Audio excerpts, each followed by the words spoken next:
En el fragor de la Segunda Guerra Mundial, donde las máquinas dictaban el destino y los cañones ahogaban la voz de los hombres, surgió una figura que parecía arrancada de tiempos olvidados. Su nombre resonó como una anomalía, como un eco de épocas donde el honor se medía por la frialdad del acero y la certeza del disparo. Jack Churchill, conocido como Mad Jack, cruzó los campos de batalla armado con una gaita, un arco largo y una espada escocesa, desafiando la lógica y el miedo y sembrando desconcierto entre sus enemigos. Nacido en Colombo, en la isla de Ceilán en 1906, John Malcolm Thor Fleming Churchill creció con un espíritu que no encontraba reposo en la quietud de la vida ordinaria. Su paso por la academia militar fue apenas el inicio de una existencia marcada por la excentricidad y el desafío perpetuo a la norma. Antes de que los tambores de la guerra sacudieran al mundo, Churchill ya destacaba como un arquero consumado, un experto en el manejo de la espada y un apasionado intérprete de la gaita. Estas habilidades, que para cualquier otro serían simples curiosidades, en sus manos se transformarían en instrumentos de combate.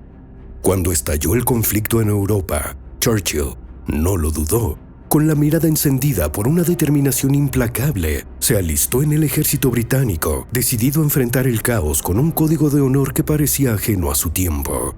Durante la campaña de Francia en 1940, desplegada entre la desesperación de Dunkirk, Churchill realizó un acto que la historia recordaría con asombro. Abatió a un soldado enemigo utilizando su arco largo, el mismo tipo de arma que había dominado los campos de batalla medievales.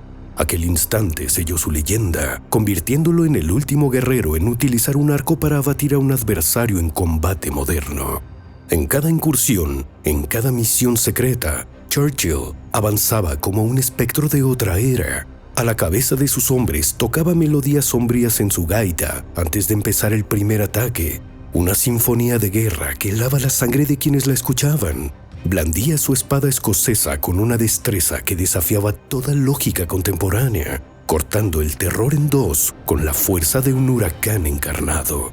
En un episodio singular, lideró un asalto nocturno en Italia, bajo la tenue luz de la luna, con la gaita resonando en los valles. Churchill y su pequeño destacamento capturaron a 42 soldados enemigos, arrebatándoles incluso su mortero, sin disparar un solo tiro. La sola presencia de aquel hombre envuelto en sonidos ancestrales quebró la voluntad de aquellos que se cruzaron en su camino. Pero la guerra, implacable en su marea, no distinguía entre héroes y fantasmas. En 1944, durante una operación encubierta en Yugoslavia, la fortuna le volvió la espalda. Tras horas de combate feroz, Churchill fue herido y capturado por tropas enemigas. Su espada había caído, pero su espíritu seguía intacto. Los captores, incapaces de comprender a qué clase de criatura habían atrapado, decidieron trasladarlo al campo de concentración de Sachsenhausen, reservado para prisioneros especiales.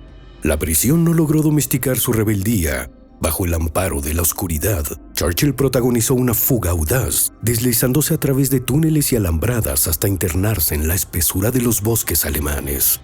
Caminó durante días, sobreviviendo de lo que el terreno ofrecía, hasta que la desgracia volvió a alcanzarlo y fue recapturado. Sin embargo, su espíritu seguía incólume, tan indómito como el día en que cargó por primera vez con su espada desenvainada. Con el fin de la guerra, Churchill no se despidió del riesgo ni del desconcierto. Se sumergió en nuevas aventuras, surcando las olas como uno de los primeros surfistas en las costas de Inglaterra, participando como extra en películas históricas y recorriendo el mundo con la misma pasión que lo había llevado a desafiar la guerra en sus propios términos. Las crónicas recogen su célebre sentencia: cualquier oficial que vaya a la guerra sin su espada no está debidamente vestido. Y en esas palabras se condensa toda la esencia de aquel espíritu irrepetible. Mad Jack Churchill abandonó este mundo en 1996, llevándose consigo la estirpe de los guerreros que combatían con honor y locura a partes iguales. Su figura persiste como un eco que resuena en los corredores sombríos de la historia. Suscríbete.